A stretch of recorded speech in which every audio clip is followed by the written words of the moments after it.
আসসালামু আলাইকুম, আমি সুলাইমান হোসেন সিজান আছি আপনাদের সাথে। আজকে আমরা যেটা নিয়ে আলোচনা করব সেটা হচ্ছে তড়িৎ ক্ষেত্র, তড়িৎ বিভব এবং তড়িৎ প্রাবল্য। ঠিক আছে, তো চলুন শুরু করা যাক। প্রথমে আমাদের তড়িৎ ক্ষেত্র নিয়ে বুঝতে হবে। আচ্ছা, যদি আমি এখানে একটা ক্ষেত্র বিবেচনা করি, ধরো এটা একটা ক্ষেত্র, ঠিক আছে, এটা আমার একটা নিজস্ব এরিয়া। ওকে, এই এরিয়ার মধ্যে আমার ক্ষমতা চলে। ওকে, তাহলে যেহেতু আমার এই এরিয়ার মধ্যেই ক্ষমতাটা চলছে, তাহলে আমি আমার এটা একটা নিজস্ব ক্ষেত্র মনে করতে পারি। তাহলে এটা যদি তড়িতের একটা নিজস্ব এরিয়া হয়, তড়িৎ মানে কি? বিদ্যুৎ। তাহলে তড়িতের একটা নিজস্ব এরিয়া হয়, তাহলে আমি কি বলতে পারি? এতটুকু তড়িৎ ক্ষেত্র। আর এই তড়িৎ ক্ষেত্রের বাইরে যা কিছু আছে সেটাকে আমরা কি বলবো? অসীম। ঠিক আছে, এখন যদি এই কনসেপ্টটা ক্লিয়ার হয়, তাহলে আমাদের তড়িৎ বিভব, তড়িৎ প্রাবল্য এগুলো নিয়ে আলোচনা করতে সহজ হবে। ঠিক আছে, চলো শুরু করা যাক। আচ্ছা, আমি একটু মিশাই দিই। তড়িৎ ক্ষেত্র, আমরা প্রথমে তড়িৎ প্রাবল্য নিয়ে আলোচনা করি। তড়িৎ প্রাবল্য এটা যে অসীম হতে একক ধনাত্মক আধানকে তড়িৎ ক্ষেত্রের কোন বিন্দুতে আনতে যে পরিমাণ বল অনুভূত হয় সেটাই হচ্ছে তড়িৎ প্রাবল্য। ওকে, আচ্ছা, আমরা যদি একটু লক্ষ্য করি, এটা হচ্ছে তড়িৎ ক্ষেত্র। এটা কি? এটা হচ্ছে তড়িৎ ক্ষেত্র। ওকে, আর এটা হচ্ছে অসীম। এটা হচ্ছে অসীম, মানে যা কিছু আছে এই ক্ষেত্র ব্যতীত যা কিছু আছে সেটা হচ্ছে আমার অসীম। এখন আমি যদি চিন্তা করি যে এই অসীমের মধ্যে, ধরো এই অসীম থেকে আমরা একক ধনাত্মক আধান, তার মানে 1 কুলম্ব চার্জ, ঠিক আছে, এই 1 কুলম্ব চার্জকে যদি আমি কোনোভাবে টেনে এই তড়িৎ ক্ষেত্রের মধ্যে আনতে চাই, তাহলে যে পরিমাণ বল আমার ওই জায়গায় ইউজ হবে সেটাকে আমি কি বলছি? তড়িৎ প্রাবল্য। ঠিক আছে, তাহলে তড়িৎ প্রাবল্য, তাহলে তড়িৎ প্রাবল্যের সংজ্ঞাটা আমি একটু বলে দিই।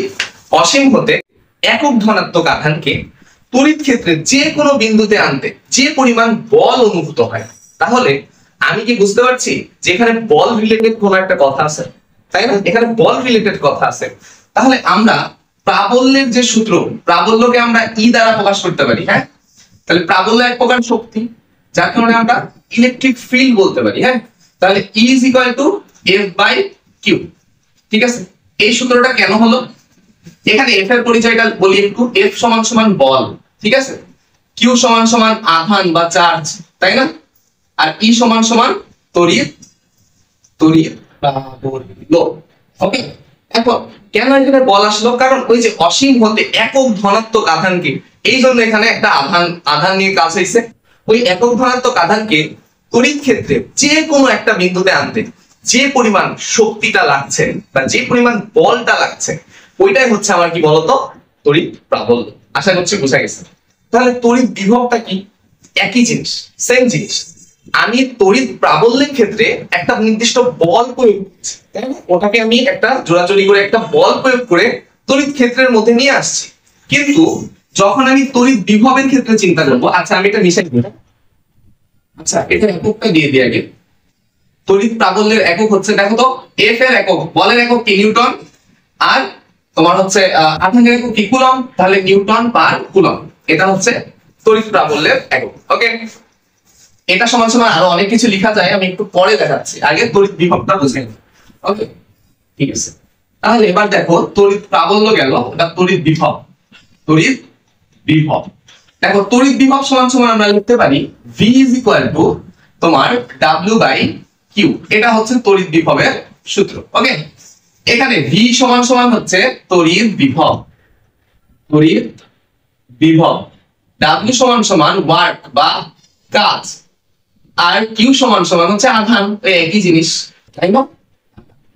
এখন তুমি আমাকে বলো, এই জায়গায় V হচ্ছে তড়িৎ বিভব, তাহলে এটা সংজ্ঞা কি হতে পারে? অসীম হতে একক ধনাত্মক আধানকে ওই তড়িৎ ক্ষেত্রের মধ্যে আনতে যে পরিমাণ কাজ সম্পাদিত হয়। তাহলে আমি বল তো প্রয়োগ করছি, কিন্তু বল প্রয়োগ করলে তো একটা নির্দিষ্ট পরিমাণ কাজ সম্পাদিত হচ্ছে, তাই না? তাহলে সেটাকে আমি কি বলতে পারি? সেটাকে আমি বলতে পারি তড়িৎ বিভব। তাহলে আমি তোমাকে একটু প্র্যাকটিক্যালি বুঝাই। এটা ধরো তড়িৎ ক্ষেত্র, এটা তড়িৎ ক্ষেত্র। এখন এই তড়িৎ ক্ষেত্রের এই যে এটা অসীম, তাহলে অসীম হতে এই একক ধনাত্মক আধানকে টেনে এই তড়িৎ ক্ষেত্রের যে কোনো একটা বিন্দুতে আনতে যে পরিমাণ আমার কাজ সম্পাদিত হচ্ছে সেটাই হচ্ছে আমার তড়িৎ বিভব। বোঝা গেছে? আশা করছি তোমরা বুঝছো। তাহলে এখানে V V is equal to W by Q, W সমান সমান কাজ। তাহলে আমরা এটার একক কি বলতে পারি বলতো? এটার একক হচ্ছে ভোল্ট। একক কি? একক হচ্ছে ভোল্ট। ওকে, আচ্ছা, এটাকে V দ্বারাও প্রকাশ করা হয়। ওকে, আরো একটা একক আছে, W এর একক কি বলতো? জুল। তাহলে জুল পার কুলম্ব আমরা বলতে পারি, কারণ কি W এর একক জুল আর হচ্ছে Q এর একক কি? কুলম্ব। তাহলে জুল পার কুলম্ব। তাহলে আমরা আরো একটা একক বলতে পারি, সেটা হচ্ছে জুল পার কুলম্ব। এগুলার মাত্রা নির্ণয় আসে, ঠিক আছে, এমসিকিউ তে চলে আসে মাত্রা নির্ণয়।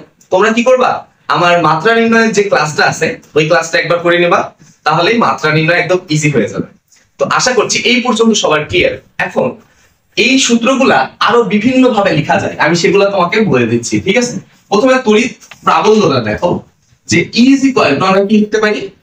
F by Q, তাই না? আবার এই F সমান সমান কি লেখা যায় বলো তো? F সমান সমান যদি একটা নির্দিষ্ট ত্বরণ থাকে সেটাকে আমরা কি বলি? অভিকর্ষ ত্বরণ। তাহলে আমার F সমান সমান mg by Q ও লেখা যায়। m সমান সমান একটা ভর, g সমান সমান হচ্ছে অভিকর্ষ ত্বরণ, আর Q তো হচ্ছে তোমার আধান, এটা তো সবাই জানে, তাই না? এখন এটা কখন আমরা ইউজ করব? কখন?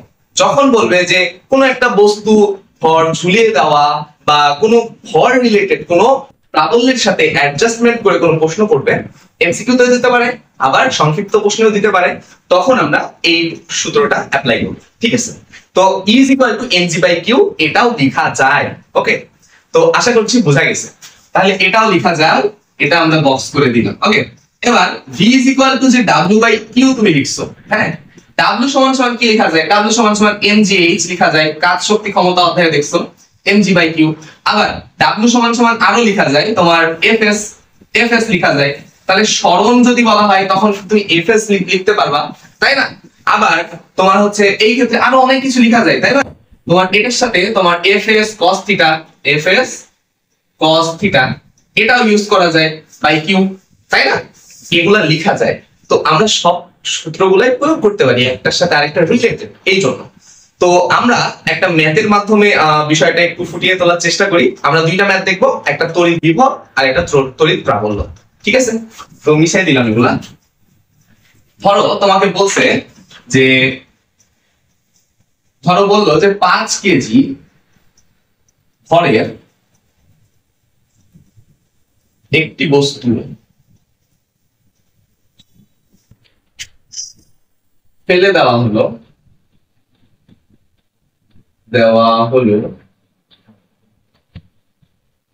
এর চার্জ দেওয়া আছে, ঠিক আছে। এই বস্তুটা চার্জ দেওয়া আছে। ওকে, চার্জ কত দেওয়া আছে? ধরো বলে দিল হচ্ছে 4 কুলম্ব। এর প্রাবল্য কত? প্রাবল্য, ঠিক আছে। তাহলে তুমি কি করবা? প্রাবল্য বলেছে, তার মানে E is equal to F by Q, E is equal to F by, ঠিক আছে। তাহলে F এর মান কত আমি জানি, দেওয়া নাই, কিন্তু এখানে আমার একটা ভর দেওয়া আছে, তাহলে F সমান সমান আবার লেখা যায় mg by Q, ঠিক আছে। আরেকটা মজার বিষয় আছে, এটা দেখাবো, মানে মেইন সূত্র যেটা প্রাবল্য এবং বিভবের, ওটাও দেখাবো। m কত? 5 into 9.8 by Q এর মান কত? 4। এটা ক্যালকুলেট করে যেটা আসবে সেটাই হচ্ছে তোমার নিউটন পার কুলম্ব, এটাই হচ্ছে অ্যানসার, ঠিক আছে। ওকে, এবার বিভব রিলেটেড একটা প্রশ্ন দেখি। ওকে, ধরো তোমাকে বললো যে বললো যে 5 কেজি ভরের একটি বস্তু 2 মিটার উঁচু বিল্ডিং থেকে ফেলা হলো, এর চার্জ 3 কুলম্ব, ঠিক আছে, পজিটিভ 3 কুলম্ব হলে বিভব কত? বিভব, তাহলে আমি জানি V is equal to W by Q, তাই না? W by Q, অথবা তোমাকে এভাবে প্রশ্ন করতে পারে যে কতটুকু কাজ সম্পাদিত হয়েছে, ওইটার পরিমাণ দেওয়া থাকতে পারে, ঠিক আছে। তাহলে W by Q, W এর মান কত বলো তো? আমি জানি না, কিন্তু আমি এটা জানি W সমান সমান mgh লেখা যায় by Q। তাহলে m এর মান কত? 5, g এর মান কত? 9.8, h এর মান হচ্ছে 2 মিটার, এই যে দেওয়া আছে, আর নিচে q এর মান কত? 3, ঠিক আছে। এবার ক্যালকুলেট করে যেটা আসবে সেটাই উত্তর, এত ভোল্ট। ওকে, আশা করছি বুঝতে পারছো। এখন আমরা তড়িৎ প্রাবল্য এবং তড়িৎ বিভবের যে মেইন সূত্রটা আছে ওইটা দেখার চেষ্টা করবো। ওকে, এইভাবে মনে রাখবা, আমি যেটা শিখাই এইভাবে মনে রাখবা। হ্যাঁ, প্রথমে বল, বলের পরে প্রাবল্য, তারপরে হচ্ছে বিভব, এইভাবে সিরিয়ালি মনে রাখবা, তাহলে সূত্রটা মুখস্থ রাখতে তোমার জন্য ইজি হবে। ওকে, তাহলে আমরা বলের সূত্র কি জানতাম? বলের সূত্র জানতাম C(q1 q2/r²). ঠিক আছে, এবার তুমি এইখান থেকে যখন প্রাবল্য চিন্তা করবা, তুমি চিন্তা করো তো অসীম হতে একক ধনাত্মক আধানকে তড়িৎ ক্ষেত্রের কোন বিন্দুতে আনতে যে পরিমাণ বল অনুভূত হচ্ছে। হ্যাঁ, তার মানে তুমি একটা আধান নিয়ে কাজ করছো, তাহলে এখানে কি আমরা দুইটা আধান ইউজ করতে পারবো প্রাবল্যের বেলা? না, একটা আধান নিয়ে কাজ করবো। তাহলে এখানে জাস্ট একটা আধান হটাই দাও, তাহলে CQ/r²। ওকে, এবার বিভবের বেলা কি করবা জানো? বিভবের বেলা তোমার হচ্ছে একটা আর হটাই দিবা, এখানে r² মানে দুইটা আর গুণ অবস্থায় আছে, একটা আর হটাই দাও, তাহলে v তুমি লিখতে পারো CQ/r। তাহলে এই হচ্ছে আমার দুইটা সূত্র, একটা হচ্ছে তড়িৎ বিভব, একটা তড়িৎ প্রাবল্য, আর একটা হচ্ছে বল। এই তিনটা হচ্ছে মেইন সূত্র, এগুলা দিয়ে বড় বড় ম্যাথ আসে। আমরা পরের ক্লাসে এগুলা নিয়ে ম্যাথমেটিক্স যে টার্মগুলো আছে এগুলা দেখার চেষ্টা করব। তো সবাই ভালো থাকো, সুস্থ থাকো, আমার জন্য দোয়া করো। আজকে এই পর্যন্তই, ধন্যবাদ সকলকে, আসসালামু আলাইকুম।